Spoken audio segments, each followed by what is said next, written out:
rentrée parlementaire ce vendredi dans les deux chambres marquée d'une ouverture solennelle, une cérémonie particulière pour cette session de mars 2013 à l'Assemblée nationale avec un discours de solidarité de Guillaume Soro, le président de l'Assemblée nationale de Côte d'Ivoire, comme invité d'honneur.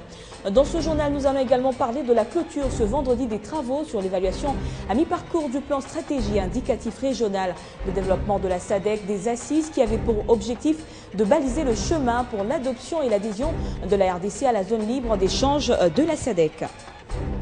Voilà tout pour les titres, madame, messieurs, bienvenue à tous. Au Parlement, il y a eu ouverture solennelle ce vendredi de la session ordinaire de mars 2013 dans les deux chambres. Une cérémonie particulière pour cette session à l'Assemblée nationale avec un discours de solidarité de Guillaume Soro, le président de l'Assemblée nationale de Côte d'Ivoire, comme invité d'honneur. Fabien Lumbala.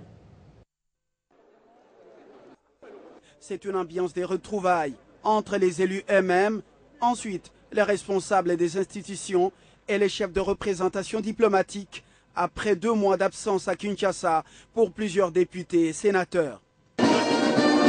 Pas question de déroger à la règle. D'abord, les discours d'ouverture du speaker de la Chambre basse du Parlement, Obé Minakou, en présence de son homologue ivoirien Guillaume Soro, qui l'a invité, a-t-il déclaré, dans le cadre de la diplomatie parlementaire, renforcée par d'excellentes relations entre la RDC et la Côte d'Ivoire. Sur le plan sécuritaire, Obé Minakou a salué l'accord cadre d'Addis Abeba tout en souhaitant l'accompagnement régional et international aux efforts nationaux. Concernant les discussions des Kampala, il est resté de marbre. Pas question de négocier la souveraineté du pays ni son intégrité territoriale. Autre question brûlante de l'heure qu'il a abordée, les concertations nationales initiées par le président de la République, Joseph Kabila Kabange, qui pourra, selon lui, annoncer les grandes orientations de ce grand rendez-vous national. Sur le plan législatif, plusieurs projets de loi seront examinés au cours de cette session. Question de parfaire le processus de la décentralisation, celui de l'amélioration du climat des affaires et poursuivre les réformes institutionnelles. Il sera également question au cours de cette session d'installer la Commission nationale des droits de l'homme et la Commission électorale nationale indépendante. Et pour Guillaume Soro, le président de l'Assemblée nationale de la Côte d'Ivoire, qui a prononcé un discours remarquable de solidarité, il s'est montré grand défenseur de la démocratie et d'une Afrique unie grâce à un panafricanisme autocritique et en quête des solutions aux problèmes des peuples. Ce moment, évidemment, est historique. En effet, depuis nos indépendances, en 1960, de mémoire de parlementaire, c'est la toute première fois que nos deux institutions se retrouvent dans un élan de fraternité et d'amitié sur cette terre du Congo où tous les grands rêves d'humanité de l'Afrique ont sans cesse été formulés et fertilisés. D'après M. Soro, l'Afrique s'élèvera lorsque son puissant moteur, la République démocratique du Congo, s'élèvera. Le président de la Chambre basse du Parlement ivoirien, qui fonde ses espoirs sur l'expérience du Parlement congolais, a annoncé la mise en place prochaine d'un groupe parlementaire amical congolo-ivoirien.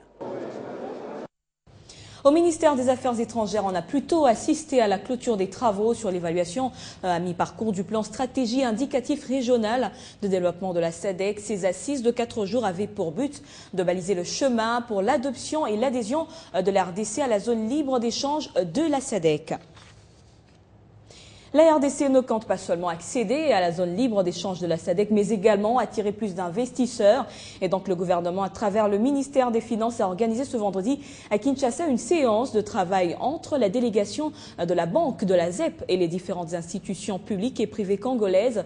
Les organismes tels que la BCC, ANAPI, OCC, DGDA, SONAS, FPI, OPEC ainsi que OGFREM et les associations patronales et professionnelles, notamment la NEP, ACB, Copemeco, FENAPEC et la FEC étaient présents. C'était une occasion pour la Banque de la ZEP plutôt d'exposer sur les produits qu'elle a mis à disposition des opérateurs économiques congolais. Cette rencontre a été présidée par le vice-ministre délégué aux Finances, Roger Choulungu. L'honneur à la femme en mars, et c'est le 8 à la journée lui dédiée, mais aussi tout ce mois.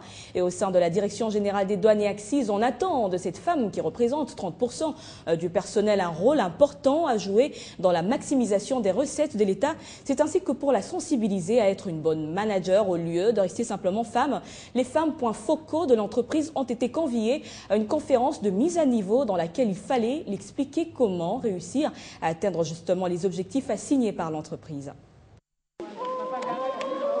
Souriantes, de bonne humeur, toutes belles et bien habillées, ce sont des femmes douanières congolaises décidées à exceller au sein de l'entreprise, comme le font déjà les hommes, en vue de répondre aux attentes du législateur.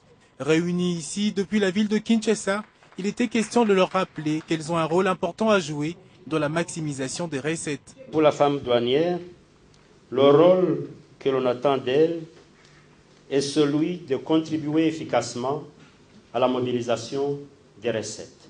Cette séance, qui au fait en est une de renforcement de capacité, répond également aux souhaits du gouvernement qui, en cette année, avait voulu que la célébration de la journée des droits de la femme à travers le pays soit une occasion de réflexion en lieu et place des défilés comme aux années précédentes. La particularité pour les femmes douanières, c'est de pouvoir réfléchir ensemble sur la manière dont nous comptons mobiliser les recettes de l'État.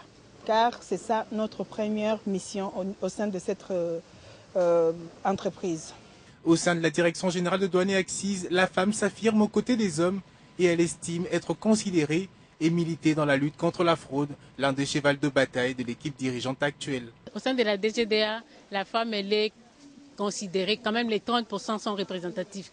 Autrefois, bon, elle n'était pas assez, mais avec notre nouveau DG, on sent quand même qu'il y a d'amélioration. On est là dans le changement. La femme de la DGA, comme son collègue masculin, fait un effort pour jouer son rôle dans le cadre de la lutte contre la fraude. Puisque nous, à la DGDA, il n'y a pas vraiment trop de différence dans les attributions des rôles. Aujourd'hui, dans le budget de l'État en République démocratique du Congo, près de 40% de fonds proviennent de la douane. Grâce à cette conférence animée par des femmes expérimentées, recrutées par le cabinet iBox, ces douanières pourront en ce sens être au point pour un travail encore plus performant et en faire part à leurs collègues dans le même objectif. Et si on allait avec vous au Bas-Congo à la découverte du barrage Dinga 1 dont le groupe 2 a été réhabilité sur financement de la Banque mondiale à hauteur de 14 millions d'euros et assuré grâce à l'expertise technique de la firme italienne Franco Tossi. Pour la petite histoire, cette machine avait été mise à l'arrêt depuis 1996 et n'avait jamais été réparée, faute notamment de la rupture avec les partenaires financiers. Et 17 ans après, cet engin a été mis en service, ce qui a naturellement conduit à Inga une délégation de journalistes dont notre envoyé spécial Florisant Toto. Voici la centrale hydroélectrique Dinga 1, dont le groupe 2 des 6 qu'il dispose a été remis en service après plus de 15 ans d'arrêt. La cérémonie officielle de mise en service au réseau de ce groupe n'a pas eu lieu comme prévu et reportée à une date ultérieure. Le vice-premier ministre Daniel Moukoko et sa délégation qui devait l'inaugurer n'ont pas pu effectuer le déplacement du site en raison des problèmes logistiques et techniques liés à la fermeture de l'aérodrome Dinga. Le gouverneur du Bas-Congo, Jacques Mbadou, et ses membres du gouvernement, qui étaient présents pour accueillir les membres du gouvernement central, ont pu quand même visiter le 2 central du barrage. À Inga 1, l'autorité provinciale a reçu auprès des responsables de la SNEL les informations nécessaires sur le fonctionnement de ce groupe. Avec le G12 réhabilité, 55 MW de plus s'ajoutent sur le réseau électrique, soit une puissance qui peut couvrir en énergie électrique les villes de Matadi et Boma, réunies, ou encore la seule commune de Massina, ce qui porte à 1000 MW la quantité disponible sur le site Dinga. La SNEL compte atténuer tant soit peu les poches noires et le délestage dans la ville de Kinshasa, après la construction de la 2e ligne Inga-Kinshasa, dont la fin des travaux est prévue d'ici fin 2013. Du Bas-Congo, nous nous rendons à présent dans la province du Bandundu. La première dame de la République, Olive Lembe, a effectué récemment une tournée après avoir été accueillie à Kikwit par le gouverneur Jean Kamissendu. L'épouse du chef de l'État a remis des dons aux épouses des militaires et policiers. Elle en a profité pour également échanger avec quelques natifs de la province. C'est au volant de sa Jeep que Marie-Olive Lembe Kabila a emprunté la route Kinshasa-Kikwit. Le premier à l'accueillir pour l'accompagner dans sa tournée, c'est le gouverneur Jean Kamissendu.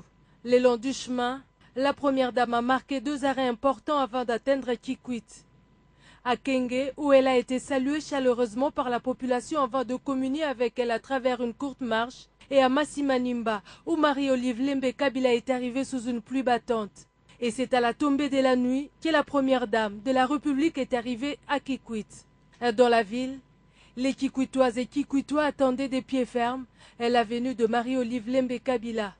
Sur place, la première dame fait parvenir des ballots de panne Super Wax aux épouses de hommes en uniforme par le biais de Georgette Ondekane, coordonnatrice de l'association des épouses militaires et policiers. Les habitants de Kikwit en liesse ont profité de l'occasion pour lui faire part des difficultés auxquelles ils sont confrontés, notamment celles relatives au manque d'électricité. Les associations féminines, l'évêque du Bandundu, l'artiste musicien King Kester et Menea ont été reçus ensuite en audience par l'épouse du chef de l'État. Successivement, ils ont présenté leur désidérata à Marie-Olive Lembe Kabila, qui les a rassurés de son appui en ce qui concerne le projet à caractère communautaire.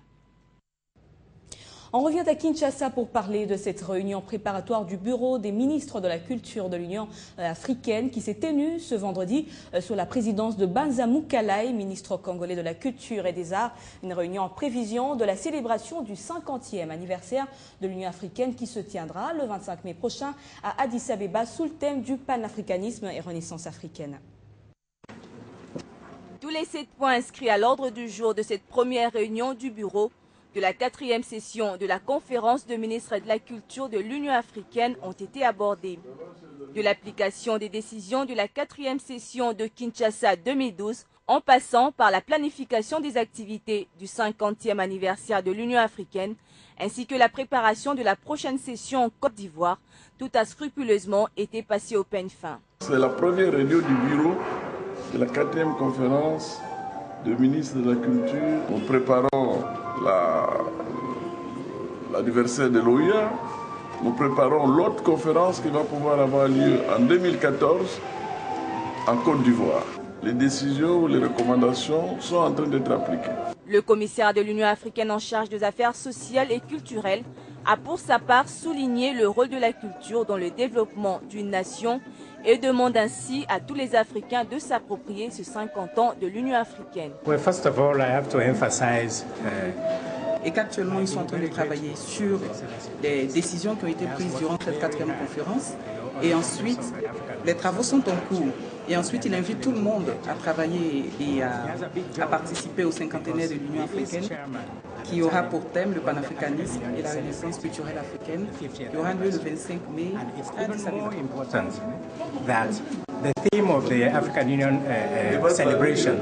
Plusieurs activités culturelles seront donc au rendez-vous de cette grande célébration des 50 ans de l'Union africaine, axée sur le panafricanisme et la renaissance africaine.